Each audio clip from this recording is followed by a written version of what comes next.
Hello again, everybody. This is Carlo here from Forge Glory Custom Leathercraft. And today, on this video, I'm going to be dyeing this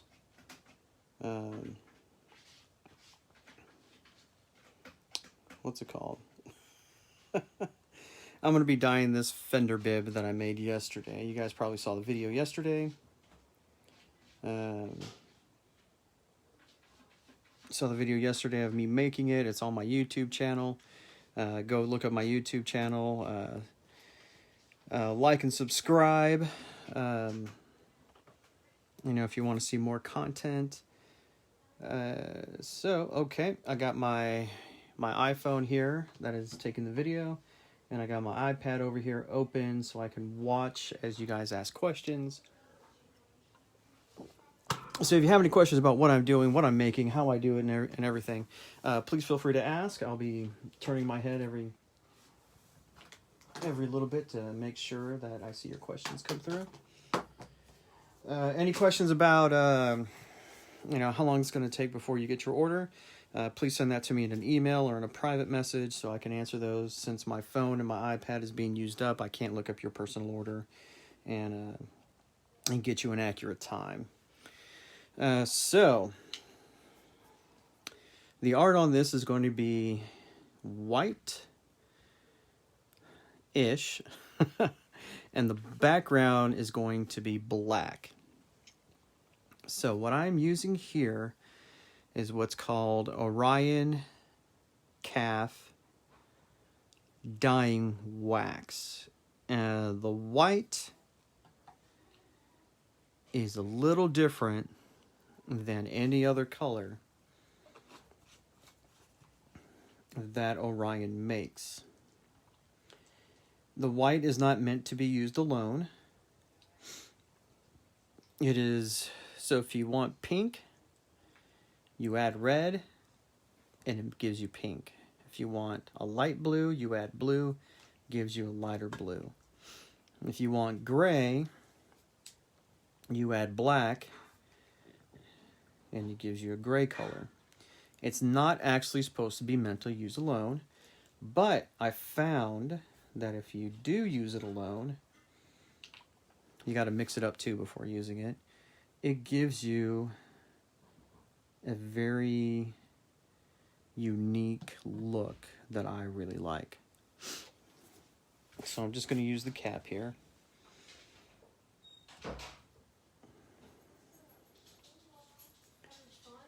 Now the brush I'm using, it is an actual makeup brush from Ulta. My wife actually works there now. She works at Ulta here in Clarksville, Tennessee, and she buys these for me. These are probably the best that I have ever used. So if you notice, while I am putting this white dye on, it goes on uneven and really sloppy.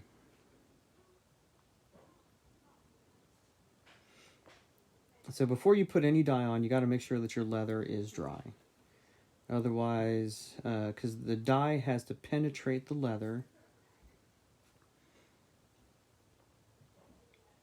but penetrate the pores of the leather, but if it's wet, then the dye will not penetrate. It'll just sit on top. So if you notice, it goes on pretty sloppy, not even. But I use that to my advantage.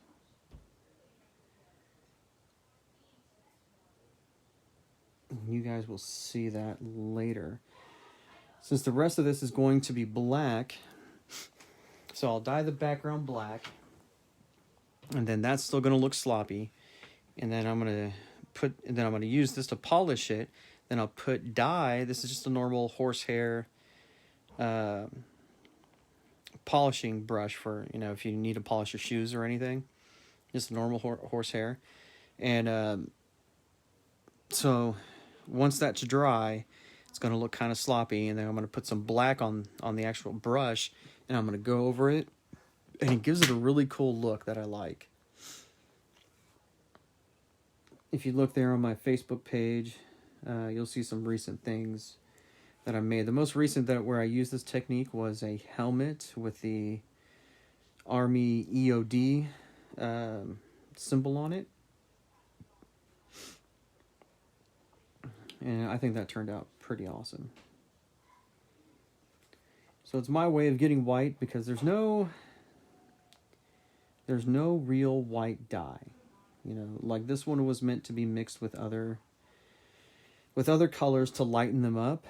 My only other option is white paint, but I don't like using paint, even if it's leather paint, because leather paint, after a while, will chip off. And you guys will get upset with me and send it back and say this needs to be fixed. And of course, you know, if it needs to be fixed, I'd fix it, but I want to avoid you guys having to send me anything, so I use just dyes, and I avoid paint. And paint doesn't actually seep into the pores, it just clogs the pores and stays on top, where a dye actually penetrates the pores. And so this is going to get some penetration, but it's also a wax, so it's going to come up shiny too once I polish it.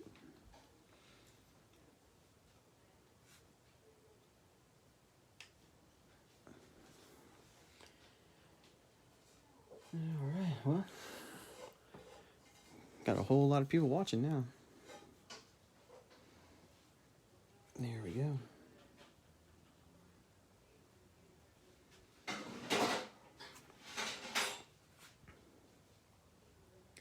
Can anybody tell me what this art is? When I first talked to the person who I'm making this for, he told me, but I have completely forgotten. I want to say it has something to do with the Army or Special Forces. I do not remember. It's not one I'm familiar with when I served. And I could be totally wrong and completely... because he was Army. So I could be just mixing my stories up, and this might not have anything to do with the Army.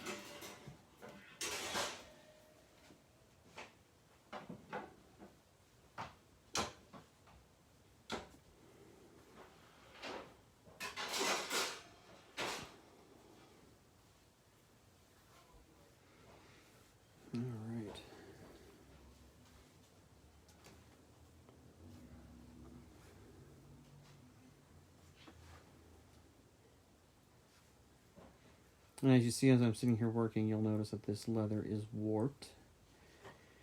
But I will be unwarping it before I send it out in the mail today.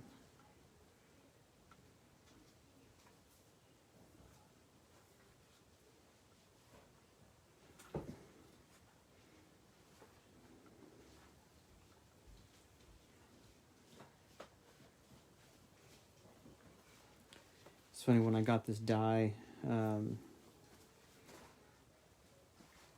completely misunderstood what it was for. And I put it on the first thing, and I'm like, I cannot get this to go on even. What is going on? So I called the company that sold it to me, Springfield Leather Company, and they are the most helpful people on the planet when it comes to leatherworking.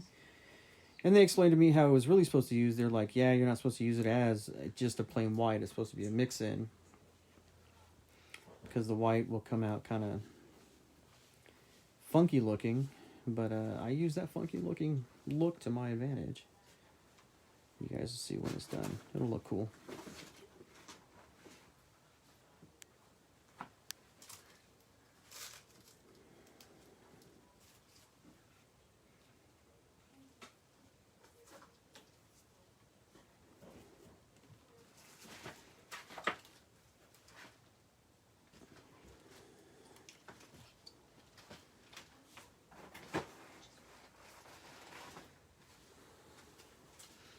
Well, apparently my daughters are putting up Christmas stuff here in my shop.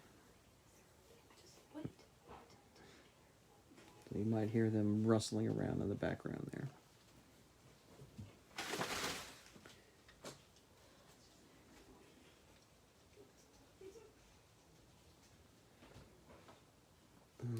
almost done. If you're doing leather work and you're thinking about doing leather work, I'm telling you, makeup brushes are the best way to go. Someone suggested, I was using, whatever brush I could find out there in art supply stores and whatnot, and somebody's like, use makeup brushes, those are the best. And I was like, really? I was embarrassed to go into Sephora and buy them. The first ones I got were from Sephora. Now that my wife works at Ulta, I go to Ulta, or my wife goes to Ulta and buys them for me. And I know, you're looking at that and you're like, ooh, that looks like junk. But once I start adding the black, you'll see how nice it is. And for me, I like to keep one brush per color. That way I'm not having to clean out my brushes all the time. This makes life a little bit easier. Now I'm going to get black dye out. I don't know. Was anybody here a chef? When I was a chef, I could not work with chocolate without getting chocolate on me, on my chef coat. It always made me mad.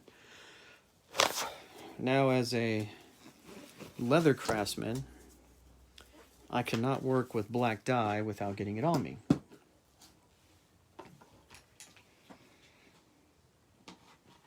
All right. So when working with dye and working next to another color, you get the dye on the brush and then you get close to, and you do your first brush stroke close to the line where you want it. Because if not, and you do your first brush stroke close to the line, it's going to pull up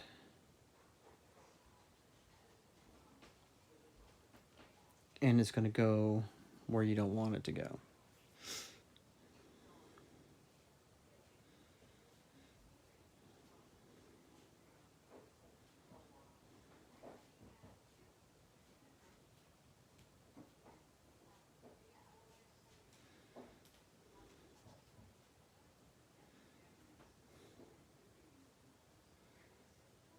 Ooh, I got all serious now. No talking. Have to concentrate. I don't want to mess it up. And that's another reason why a lot of leather work is expensive. Because if I make one little mistake, I got to start all over. So I got to cover that cost.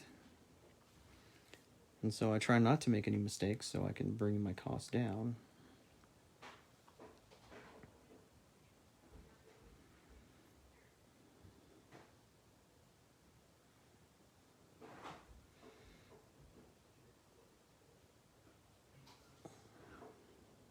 Nobody wants to pay extra because I'm a big klutz and I have to cover all my mess-ups. So, you have to be extra careful.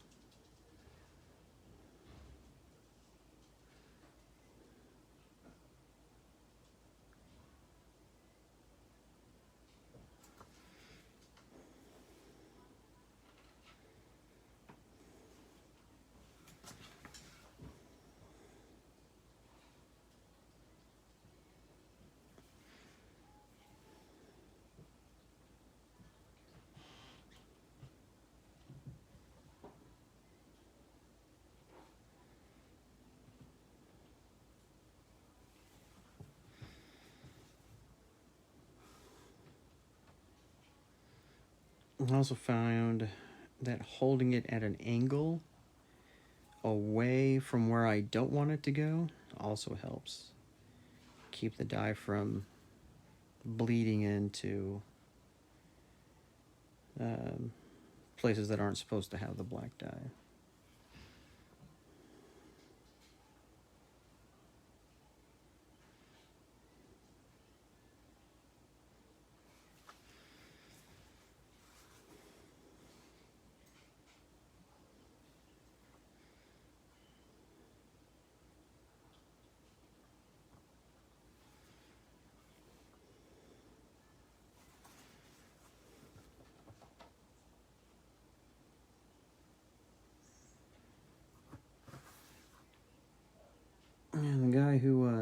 commissioned this for me is actually a local guy. I was hanging out at a local motorcycle clubhouse, and with all the leather on my motorcycle, people tend to ask me what I do, or where I got it. So I tell them, I make it myself, and that always starts up conversations of how I do it and how much things cost. And he was like, well, I want a fender bib. And I was like, well, I'd love to make you a fender bib. So he gave me a little bit of money, and I'm making him a fender bib.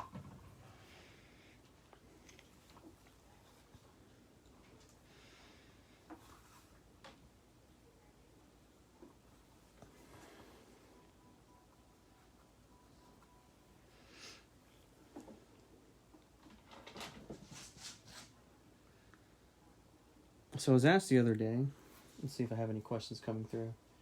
Pay attention to you guys. Nope, just a whole bunch of people watching. No questions coming through. So I'll just keep on babbling about whatever I want to talk about.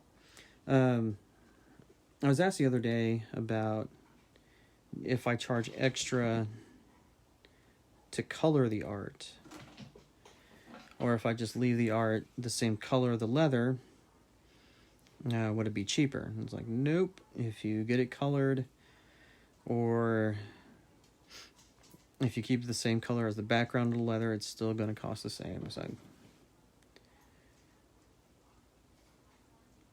the process is still pretty long. And a lot of leather crafters out there say I don't charge enough, so I've actually had some mad at me because my prices are so low.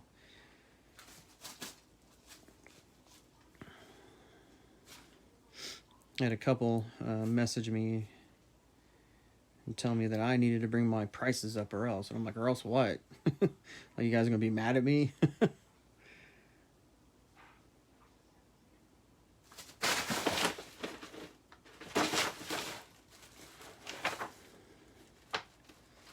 But they had all these, big shops and big machinery and whatnot that they need to pay for. As you see, I do not have a single machine in my shop. I do not have a sewing machine. I do not have a clicker. I do not have a press. None of that stuff. Everything is done by hand.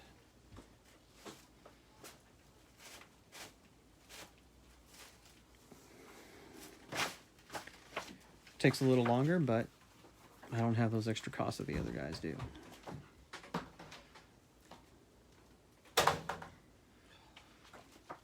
I don't have to pay for repairs on machines or anything else.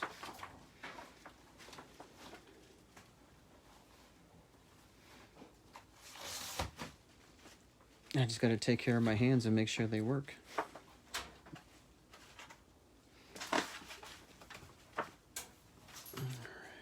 Ooh.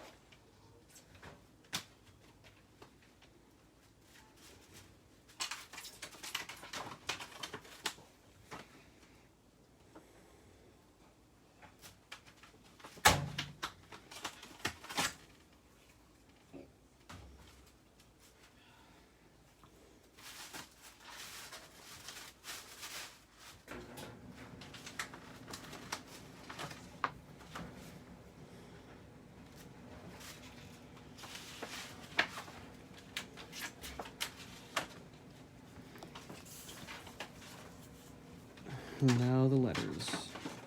So I'm not sure if you can see how that's turning out. But you see, once you add the black and the other colors,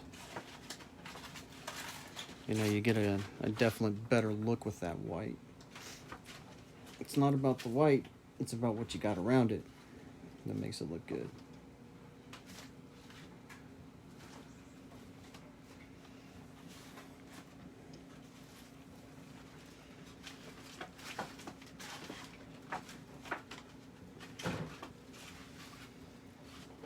So before I found this new company that made this white color, pretty much I was taking black and watering it down. Now black dye does not do well with water. It messes up. So as soon as I water it down to make it a lighter color, more of a gray, I had to use it as fast as I can, and if I didn't use it as fast as I can, the dye was ruined. And so I had to make small batches. And so that way I wouldn't get a white, but I would get, you know, a very light gray color.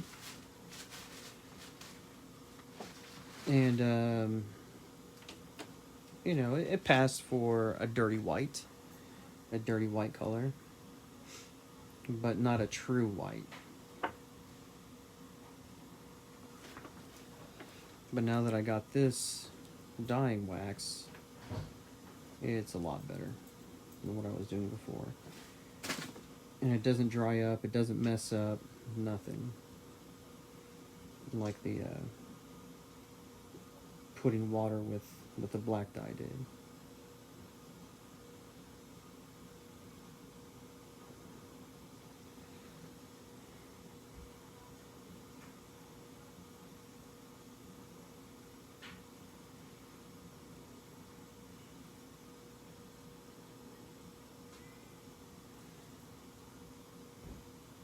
Alright.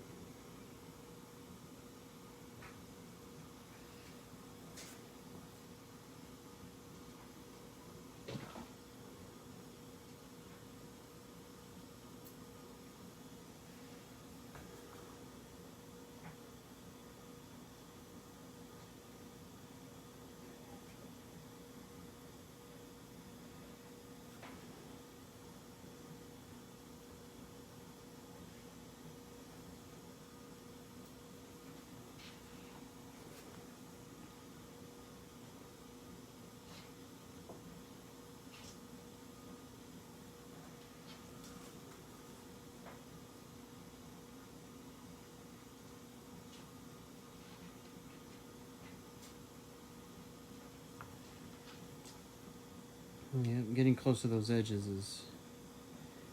it's scary. There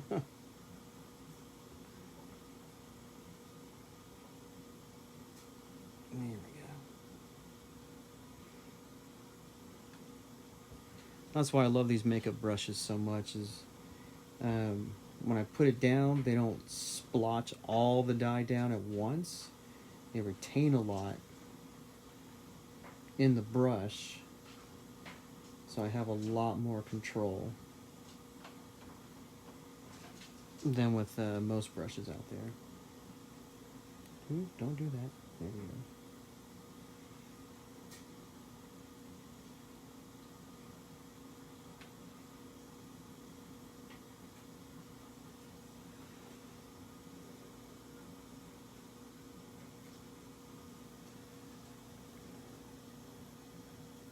Alright, almost done with the fine detail.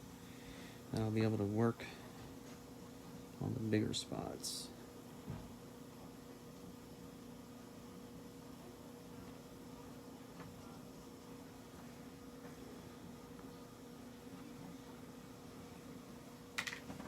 There we go.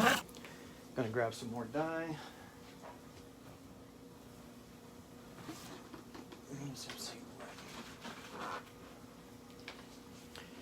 This is the dye I use, the Fabings USMC Black. I use so much that I buy it in the gallon. And I pour it into a smaller container with a bigger opening.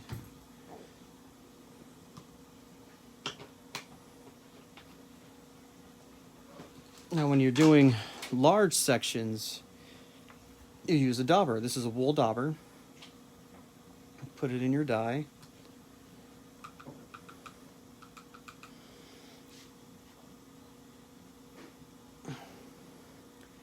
As you can see, you definitely don't want to use this where you have very small detail, but for putting it down on big spots, the wool dauber is the best way to go.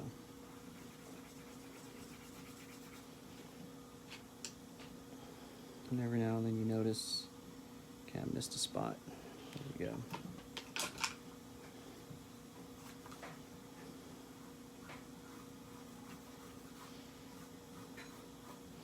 I'm going to show you guys something that I do. A lot of leather craftsmen don't do this, but this is one thing I do. So, you see how kind of rough that edge is? I want to smooth that out. I want a smooth edge. The way you do that, the way that most leather crafters do, is they wet it with water, and then they take an edger and smooth it out. I find, I'm going to do it this way. I find that if you wet the edge with dye, then you don't have to use water. If I use water and then I have to wait for the water to dry before using the dye. So this way, just by using the dye to do it, I save time. The more time I save, the happier you all are with me, because it doesn't take as long. See, now I'm getting a smooth edge there. And on the spots where it's not smoothing out as much, I'm getting a little more wet. Use the edger. And this edger, this one's actually for a Dremel tool. It's broken, but that's the, it's made of wood. Has that little groove in there for the leather to fit in perfectly. They have different sizes for the different widths of leather. And sometimes you just can't get it, so then I'll use, you just can't get that edge. Like up here it's very smooth, then it gets a little rough. I'm not sure if you can see it. But this edger is too small to get that whole edge, so then I got to use the wider one. And it's not about pressure. It's about friction.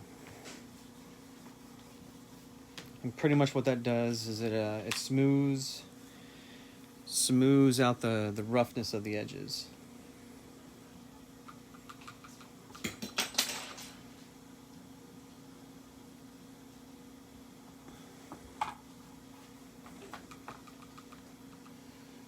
Generally on my pieces, I'll leave the back raw, like this, without putting any dye on it. Because if the leather warps, there's a very easy fix.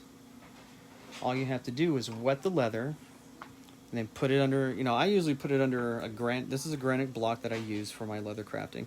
I'll put it under the granite block because the back is very smooth, and leave it there while it's wet, and that'll flatten out your leather. But the problem is that the leather has to be penetrated with dye for it to work, or the leather has to be penetrated with the water for it to work. But if there's dye on it, you're not going to get a lot of penetration from water because the pores are full of dye.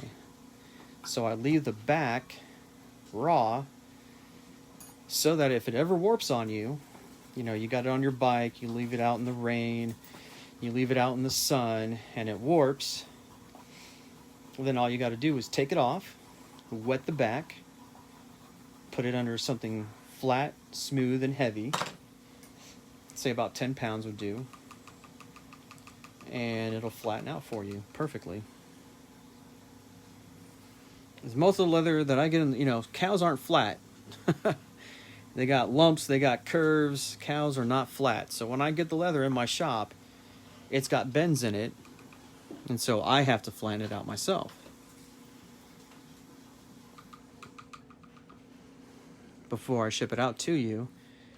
And just about every piece, well, not every piece, but most pieces came from a piece of the cow that's not flat, because cows don't have flat edges. They're not square, they're not rectangles. It'd be cool if they were, but they're not.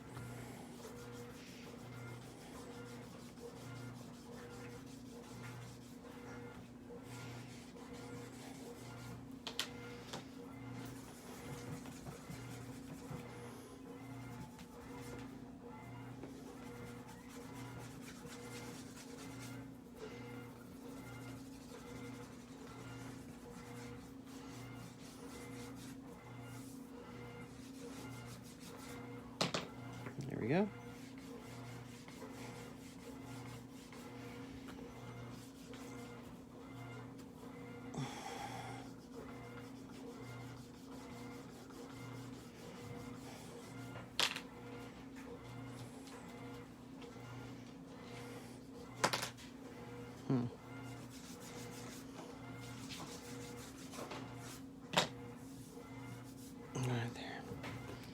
See, now we have some nice rounded smooth edges. And I cut the time for doing it because I didn't use water, I just used the dye that I have. Now when I do it, because dye dries out quickly and it absorbs quickly into the leather, which is what you want. That's what a good dye does. And so when I'm doing those edges, I gotta work fast because it will dry out and then I'm not gonna get a good edge and then I have to re-wet it.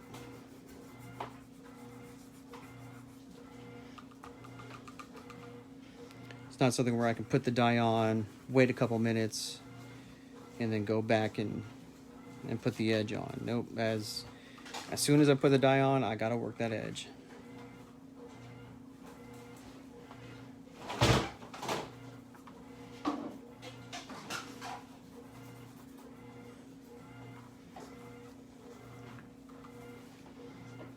What do you guys think? Oh, let me take a look at my iPad, see if anybody's asking any questions. No questions on this one, just a whole lot of viewers coming through. A lot of people jumping in, jumping out.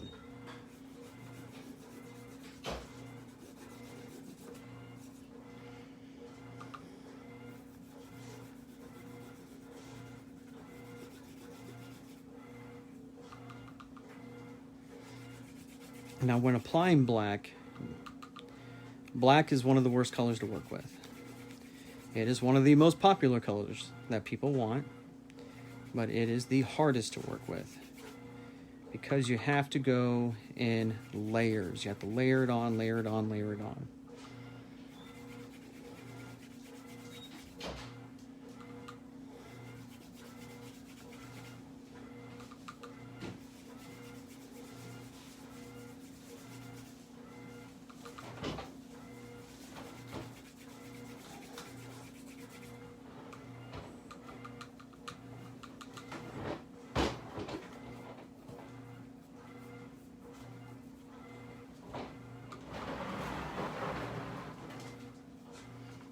But yes, black is the absolute hardest color to work with for a leather craftsman.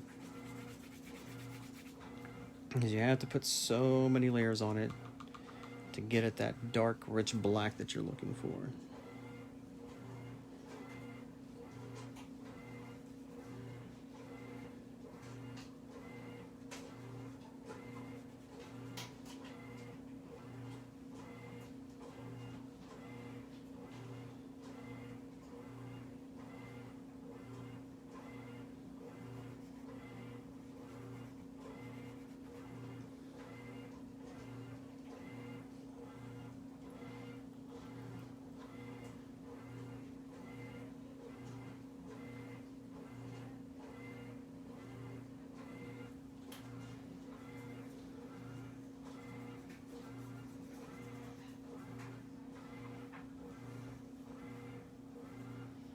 Here we go.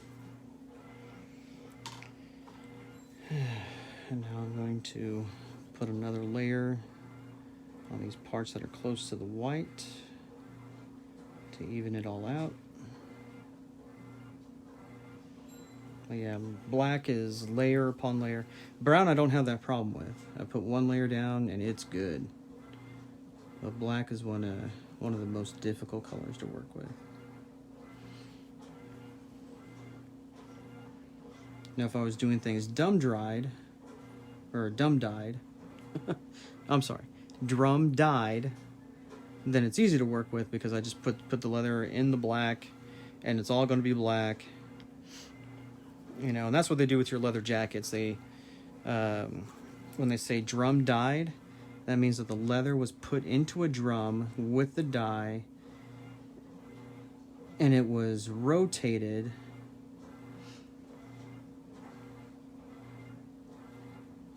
and so every single pore, every single piece of the leather absorbs the dye. And so if you're like me who laid his bike down on Thursday, when you scrape your leather, if your leather was drum dyed, then And then you're not going to get any white scuff marks. The scuff marks will be black because it's dyed through and through.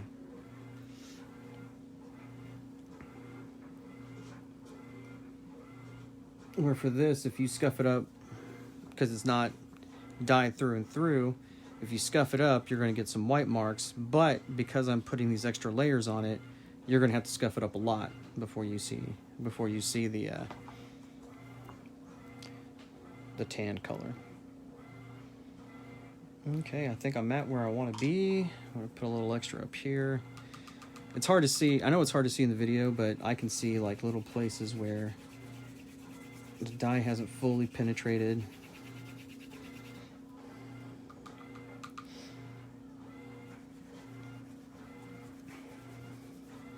I'm not sure if you can see how blotchy that is. So I'm going to let this kind of dry out for a little bit. Fan it out so it dries faster. I'm done with my dye, so I can cover up my dye so my dye doesn't dry out.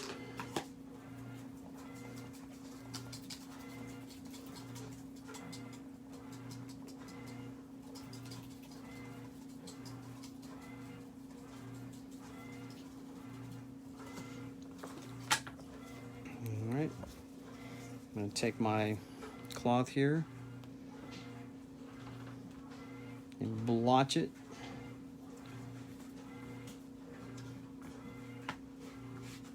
Take off any excess that's not being absorbed into the leather.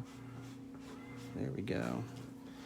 And now, while the dye is still kind of wet, I'm going to use my horsehair brush to polish it. And so this is going to pick up some of this wet dye, and I want to deposit it over the art. Well, first, let's get a close-up of that. You see that? All right. Then you'll see what it looks like after I have some black dye deposited over it. And so with this, I want to put some dye actually on the brush a little bit, just a little bit. Go up here and get some of it off.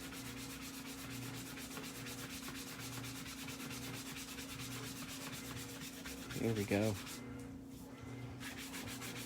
Not sure if you can tell the change in color, but it gives it a more grayish color, a weathered look on the white. The black stays dark black. But on the white, it gives it this, I don't know what's the best way to describe it, but like this dark, this grayish, evilish looking color to it.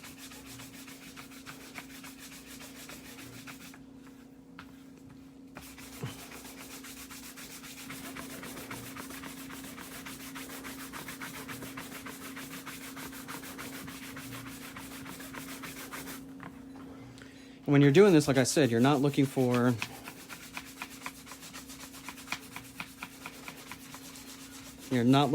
a lot of pressure. You're just looking to shine it up. And then, one thing I missed here. So my holes, I don't know, just an extra step. Dye my holes.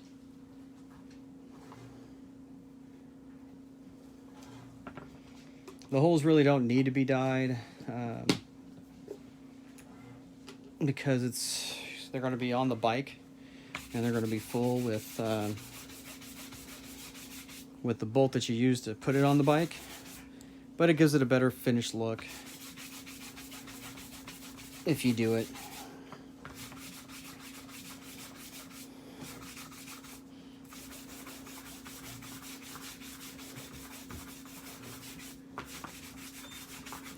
So as you see, there we are. We are done with this fender bib for a Harley Davidson. I forgot which model it was for. Well, it's not actually done. I see a little spot that didn't get any dye there.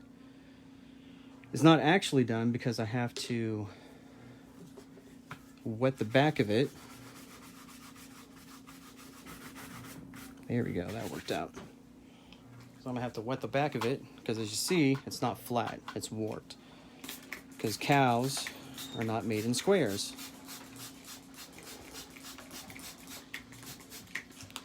So I'm gonna wet the back of it and put it underneath here.